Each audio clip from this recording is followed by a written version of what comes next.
With Easy podcast. This is episode 1 of season 2. This episode is sponsored by Bow Elite Men's Grooming Line. Great products promoting beard growth and beard health.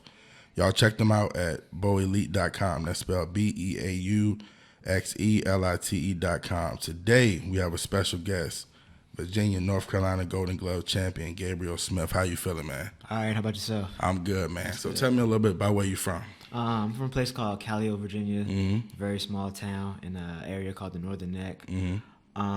Not a whole lot of people. Seems like everybody know about everybody. You know, everyone's close. You know, knit, whatnot. Mm-hmm.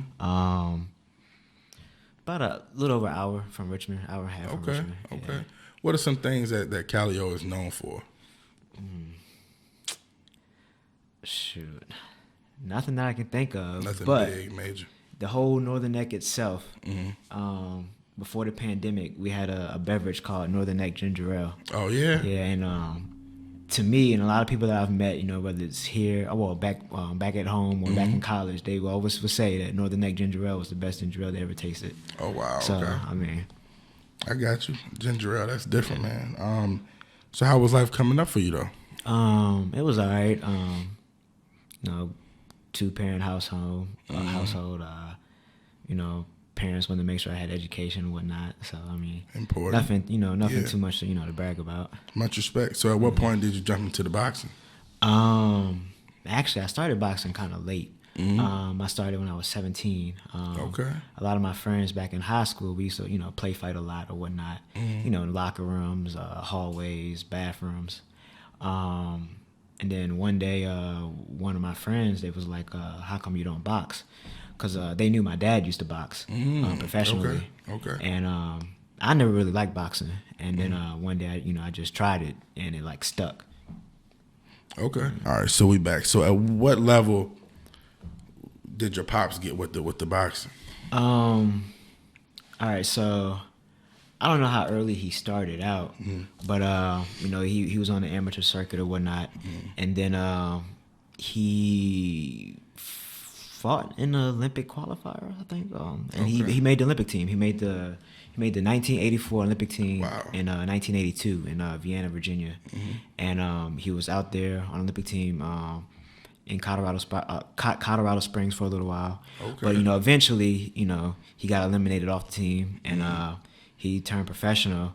He had, I think, maybe about 4 or 5 fights. But then he had knee surgery on both his knees, and that that sidelined him. I got you. Okay, yeah. So did that motivate you at all once you found out that he did that, or did that really not play a part? Not really. Because like I said, growing up, I always knew. I always knew that that he fought and had the knee surgeries, and I always see all his trophies and pictures out on the Olympic team and the regalia and stuff that. Yeah, but like I said, I was always into wrestling, I got you, wrestling. WWF, I used to watch wrestling religiously. Okay. And then that one day, like I said, in school, play fighting, and everybody was like, "Yo, why don't you box?" For sure, yeah. I just tried it and then just fell in love with it. Okay. Yeah. I mean, at what part did you start getting into actual like boxing, like training and things like that? Let's see. Started about 17. So I think I trained for a whole year. Oh yeah. Before I had my first fight. Okay. So right after school, we'll link up with my dad. We'll go run 6 miles, 4 miles. Oh, wow. Okay. He teach me the fundamentals, and then once I started to learn a little bit, we established a gym or whatnot, and we'll go do sparring. Yeah, for sure. And that very next year. My first competition was actually just the Virginia Golden Gloves, because back then, every Virginia and North Carolina didn't do the Golden Gloves together. So this was about 2008. Oh wow, okay. And came up short. I fought. I came up short. Was a little down, a little sad. Yeah. Because the guy that was on my team with me, he actually won, super heavyweight or whatnot. And I think subconsciously watching him fight, because I didn't fight like him. I subconsciously fought like him, and I think that kind of contributed to my, to me not getting the victory or whatnot. Yeah. Okay, so like going into that fight, what's the preparation like? Going into an event like that. So for the Golden Gloves, any fight in general for me, cardio is a thing. So what I do is I do about 6 mile bike ride, 4 to 6 mile run afterwards. I might let my legs rest a little bit. They feel like jello, but then after about at most 30 minutes, I hop right into the run. Do about 20 minutes on the heavy bag, 20 minutes on the double in, 20 minutes on the speed bag, and then little minor stuff. Just depends if I'm in a. Depends on what. If I'm in my personal gym, that's what the routine is. If I'm in like another gym out here in Richmond or Northern Virginia or somewhere else, DC, then it'll be like some sparring. You do a couple rounds, and, jump roping, stuff like that, sit ups. I got you. Now, when it comes to your diet, is that important? Yeah. Okay. Yeah, you can say that. I know when I first started, my dad told me that he was gonna have me in good enough shape that it didn't matter what I ate. Okay. And back then, I was in good enough shape that it really did not matter what I ate. Now that I'm older, I try to watch what I eat, because I hold the weight a little bit more, and then from training, the muscles will start to show, start to come in. So I try to eat as healthy as I can, but at the same time, I can still get away with some things. Yeah, especially in the summertime. But in the summertime, I like to do all my running outside because I can't really stand treadmills. So summertime, I throw a hoodie on, go out there and run, and the weight would just drop off. Yeah, just like that. Yeah. In the wintertime, I have to work a little harder because I don't have the heat to help me. I got you. Yeah. Now, this might not pertain to you, and you don't have to speak on it, but like I always hear like boxers and things like that, they can't like have sex. Does that really play a part that much to where they say you can't? Or I always hear like a certain time frame. Yeah. It's like you said, it's always that that I guess myth or whatever. I follow it. Okay. I try not to. I got you. Yeah.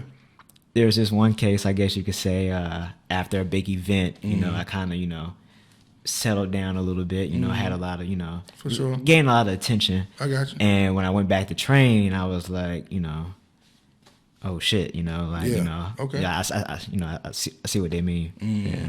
Okay, yeah, I always wondered that and wanted to actually hear it. So like, do you have a team, or are you kind of doing things on your own, family kind of thing, or? Team as in like sponsors and things like that. Okay, like right now everything's on my own. On your own? Yes, I've just been funding everything. For sure, man. Other than fighting, in what ways do boxing benefit you? Would you say? Of course, number one, staying in shape, staying healthy. I guess being grounded. Because it really takes a lot to make me mad. It really have to be something, for me to just, spaz out. And I think, boxing helps with that. Okay. I've also noticed my reaction time, my reflexes are pretty well. Yeah, I got you. What's the process of getting into a fight or an event? Like, how do you like, for someone in your shoes, how do you get into the Golden Gloves and things like that? Well, on an amateur level, you sign up for this thing called USA Boxing, which is the national governing body for amateur Olympic style boxing in the United States. And with that, or at least how it used to be, once you sign up, you can participate in any sanctioned event, and on top of that, like you're insured. So like you're insured on your way to the gym, you're insured while you're at the gym, and you're insured on your way from the gym, so if anything happens, they got you. Wow, okay. And then on their website, they have events, you can go to the event section and look at events in your area. But normally when you sign up, there's a thing called the LBC, which is the local boxing committee, and I guess they get your information, and they'll start emailing you, sending you emails about upcoming events. Okay. I actually got an email about an event. I actually got an email today about an event coming up on Juneteenth. Oh, wow. Okay. Yeah. Well, hopefully you can get into that, man, and we can see something come about that. Now, neurological trauma and Alzheimer's and things like that, I hear about that when it comes to boxing. Yeah. Do you ever fear those things? Or what's your approach when it comes to that? That's probably the only thing that I'm kind of, I guess, I wouldn't say fear, but it's in like the back of my mind, like I don't want to take too many shots, too many punches, So I try to work on my defense, try to work on my my head movement, try to take unnecessary punishment. Okay, gotcha, smart. Now with the Golden Glove champion situation, how did that feel? It always feels good. Yeah, it always feels good. It didn't take me. This was my fourth time competing in the Golden Gloves, but it didn't take me until my third time competing, to finally win. And I always felt like, man, it's always there, but something always happened. But yeah, that very first one, it felt good. Okay. How did your family react to that? Like your pops, him seeing you doing those things. Yeah, they're always happy. Yeah. He actually told me when he used to compete amateurly that he never won the Golden Gloves, which I was surprised. He made the Olympic team and whatnot, but never won the Golden Gloves. I really didn't expect that. But, I got you. Yeah. Now, with the event that you spoke about just now, is that here locally or is that out of town? Or? I didn't get a chance to read the email. Okay. I just saw the headline. So it's somewhere in Virginia. I'm not 100% sure if I'm going to do that event. There's another event in North Carolina called the Body Armor Games, like the drink. Okay. That's a 2-day event about mid-June. I think it's the 17th and the 18th. So I've been getting ready for that, but not the way that I should. Work has been getting in the way. So I'm trying to, wait till work calms down, and then I'm going to get right into it. Now, for the people that may see this, or even myself that wants to see you fight, how can we find those events or tickets? Or how does that work? Do you buy tickets or is it? Yeah, you get tickets. A lot of times you can buy them at the door. Some events you can get on. You can buy the tickets online. I guess just follow my social media. Follow my social media because one thing for the tournaments or with amateur boxing and my weight and the weight class that I fight in, it isn't always guaranteed that I'll always have an opponent. So I try not to invite people because they come from a distance and then boom, I don't fight, and to me I would feel bad if that happened. I see. Yeah. Okay, I got you. So advice, man, to anyone coming from what you come from, 17 or whether they're just starting out, man, what's some advice you can give them hopping into that ring or even training? Shoot, when I started, I'm a teacher as well at a school, and a lot of the kids, they talk about playing basketball, football, whatever. And even with boxing, when I first started, one thing I did, I ate, slept, drank boxing. So you can put that with anything: football, basketball, music. Eat, sleep, drink your craft. Free time or make free time. Watch it on YouTube. Okay. Study it. Read books, read magazines. Watch highlights. If like we're in the finals, the Eastern Conference Finals and Western Finals or whatever for the NBA. For sure. Watch the games. Football. Watch the games. Look at the drills. Eat, sleep, and drink whatever you want your craft to be. Gotcha. And that's solid. And that's what I did.